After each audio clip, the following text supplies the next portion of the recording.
홍콩 H지수가 폭락하면서 H지수에 기반한 주가 연계증권 상품에서 40%대 원금 손실이 발생하고 있습니다. 가입 당시 H지수의 위험성에 대해 충분한 설명을 듣지 못했다는 소비자들의 고발이 이어지자 금융당국이 상품을 판매한 은행과 증권사에 대한 전수조사에 나섰습니다. 취재 팩트 경제부 기자 연결해서 H지수 ELS와 당국의 조사에 대해 알아보겠습니다. 나연수 기자. 네, 금융감독원입니다. 먼저 문제가 되고 있는 H지수 ELS, 이게 정확히 뭔지, 또 홍콩 주가랑 어떤 관련이 있는 겁니까? 네, 홍콩 H지수는 홍콩 항생 중국 기업지수라고도 부르는데요. 중국 본토 기업이 발행했지만 홍콩 거래소에 상장돼 거래되고 있는 주식 가운데 40개 종목 우량주로 구성된 지수입니다. 그만큼 외국인 투자자 비중이 높고 우리나라에서도 H지수를 기초자산으로 하는 주가 연계증권, 즉 ELS 상품이 많이 팔렸습니다. ELS는 기초자산이 되는 지수나 종목 주가에 따라서 수익률이 결정되는 파생 금융 상품입니다. 보통 6개월마다 기초자산 가격을 평가해서 일정 수준 이상이면 약속한 수익을 돌려주는데 반대로 정해둔 수준 이하로 가격이 내려가면 만기 시점에 원금 손실이 발생하게 됩니다. 리스크가 높은 장외 파생 상품이지만 저금리 시기에는 은행 예금을 넣어두는 것보다 2%가량 수익률이 높아서 인기가 많았습니다. H지수 ELS의 경우 팬데믹 전까지만 해도 비교적 장기간 손실이 나지 않는 상품으로 알려져 노후 자금이 필요한 은퇴자들도 많이 가입했습니다. 네, H지수에 연동되는 상품인데 지수가 떨어지면서 또 대규모 손실이 우려되는 상황이다. 이런 의미인데 손실 규모 어느 정도 예상됩니까? 네, 일단 5대 은행이 판매한 H지수 ELS 가운데 내년 상반기 만기가 도래하는 상품 규모만 8조 4,100억 원으로 집계됩니다.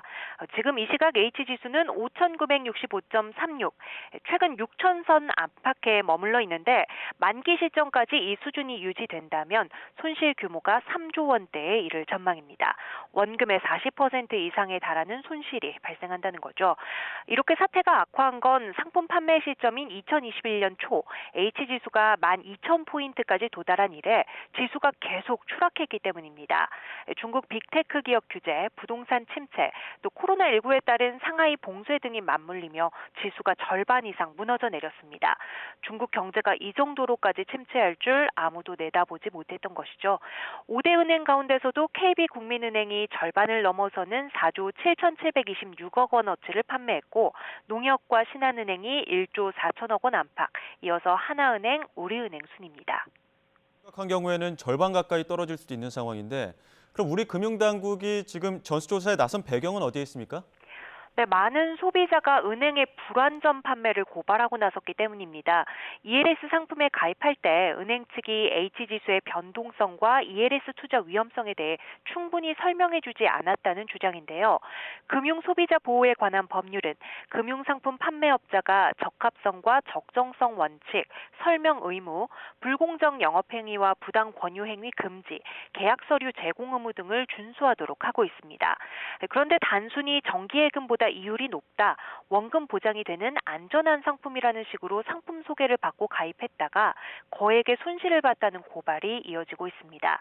반면 은행들은 2021년부터 금융소비자보호법이 강화돼 투자자의 가입 의사를 재차 확인했고 판매 과정을 녹취하기도 했다며 피해가 아니라 손실로 봐야 한다는 입장입니다. 네, 은행이 상품을 불완전 판매해서 피해를 키운 것 아닌가 이 상황을 지금 보겠다는 건데 조사는 어떻게 이루어집니까? 네, 홍콩 H지수 ELS를 판매한 은행과 증권사를 전수조사합니다. 판매 금액이 가장 큰 KB국민은행에 대해서는 10영업일에 걸친 현장 조사가 이루어지고 있습니다. 다른 판매 은행과 증권사 6곳에 대해서는 서면 조사를 진행할 방침입니다. 다만 개별 계약건을 하나하나 들여다보는 게 아니라 본사 차원의 판매 정책과 시스템을 조사하고 있다는 게 금감원의 설명입니다.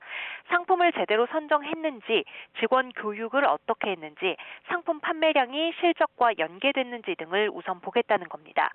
다만 금감원 관계자는 YTN과의 통화에서 이번 사안은 과거 DLF 사태나 라임, 옵티머스 사태와 비교했을 때 예상 손실 규모가 압도적으로 크다는 점을 언급했는데요.